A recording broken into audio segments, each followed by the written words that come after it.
কাজ ঠিক না আমার ভিডিও করলে কি তো কাজ শেখা হবে বলতো? এইটা তো ঠিক বলছি। তাহলে কীরকম কাজ করেছি এই জায়গাটা দেখ, কোনটার পরে কী ঢুকেছি সেটা দেখ। এরকম করে কাজ শিখতে পারিনি বলছি, দেখ ভালো কথা তোকে আমি বলিনি। কাজ শেখার সময় কোনটার পর কী ঢুকাচ্ছি সেইটা দেখ। এরকম করে কাজ শেখা হবে? কোথাতে কী ঢুকাচ্ছি না ঢুকাচ্ছি সে তো ঠিক বলছি। ওকে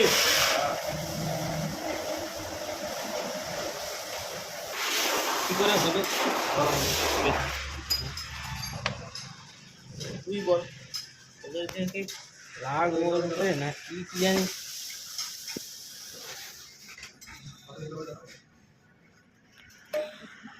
এটা কত 20 টাকা 20